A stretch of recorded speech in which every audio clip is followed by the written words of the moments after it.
Taste the Daily. Uttar Pradesh மாநிலம் வாரணாசியில் மகாகவி பாரதியார் வாழ்ந்த வீடு இன்று வரை அங்கிருக்கும் மக்களால் நினைவு சின்னமாக போற்றப்பட்டு வருகிறது. இதுகுறித்து நமது செய்தியாளர் விக்னேஷ் முத்து அளித்த கூடுதல் தகவல்களை தற்போது பார்க்கலாம்.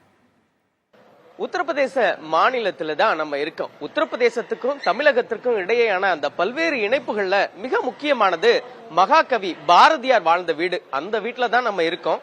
அனுமன்காட் பகுதியில பாரதியார் 4 ஆண்டுகள் தன்னுடைய இளமை காலத்துல இங்கு கழித்தார்.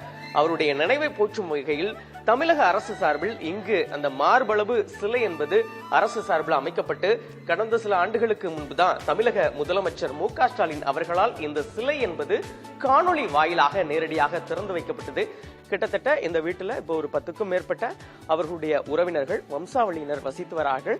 பாரதியார் வாழ்ந்ததற்கான அவருடைய அந்த புகைப்படங்கள், அந்த பழைய புகைப்படங்கள் பாரதியாரை பொறுத்தவிட்டு கிட்டத்தட்ட 1898 தான் இங்க வராரு. தமிழகத்தில இருந்து உத்தரப்பிரதேசத்துக்கு வர கிட்டத்தட்ட 1902 வரைக்கும் 4 வருஷம் அந்த இளமை காலத்தை கழிக்கும் பொழுது இங்க வந்து உத்தரப்பிரதேசத்துல பொறுத்தவரைக்கும் இந்த குளிர் அதிகமா இருக்கு. அதனால அந்த முண்டாசு கட்டுறாரு. அதற்கான ஒரு அடையாளம் இந்த உத்தரப்பிரதேசத்துக்கு வந்த பிறகுதான் பாரதியாருக்கு கிடைச்சது. இங்கதான் பல்வேறு கவிதைகளை எழுதாரு. இப்படி இந்த வீடு காசியில ஒரு சிவமடமாக தான் பார்க்கப்படுகிறது.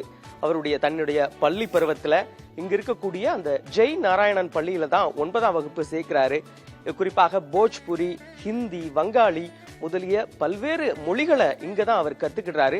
ஆனாலும் தமிழ் மொழியில அவரை மிஞ்சின ஆள் இல்லை என்பது இன்னும் நிரந்தரமாகத்தான் இருக்கிறது. அவருடைய உறவினர்களும் இன்னும் அந்த பனாரஸ் அந்த இந்து பல்கலைக்கழகத்துல பின்னால அந்த பல்வேறு முயற்சிகளோட பாரதியாரோட பங்கு ரொம்ப அருமையானது. இங்க உத்தரப்பிரதேசத்துக்கு வரக்கூடிய மக்கள் இந்த வீட்டை தமிழர்கள் இந்த வீட்டை யாரும் பார்க்காம போக மாட்டாங்க. புதுப்பிக்கும் பணி, அவர் வாழ்ந்த இடத்தில் அந்த நூல்கள் உள்ளிட்டவைகளை டிஜிட்டல் மயமாக்குவதற்கான நடவடிக்கையை இந்த வாரணாசியோட மாவட்ட ஆட்சியர் ராஜலிங்கம் ஏற்கனவே நாங்க முழுமையா செய்ய போறோம்னு சொல்லி கடந்த ஆண்டு ஒரு அறிவிப்பா வெளியிட்டிருக்கிறார்கள். அதை துரிதமாக பண்ணி இதை அடுத்து வரக்கூடிய தமிழர்கள் இங்க நேரடியா பார்க்கும் பொழுது பாரதியார் அந்த காலத்துல என்னென்ன பண்ணாரு, என்னென்ன மொழி கற்றாரு, என்னென்ன புக்கு எழுதுனாங்க என்பதை அந்த டிஜிட்டல் மயமாக்கும் பொழுது அது முழுமையாக அறிஞ்சிக்க ஒரு யூஸ்ஃபுல்லா இருக்குன்னு சொல்லி இங்க தெரிவிக்காங்க.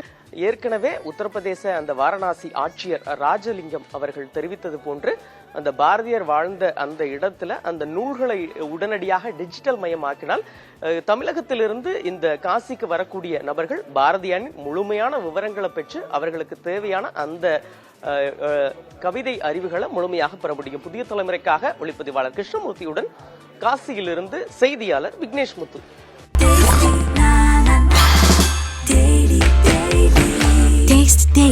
Taste the Daily.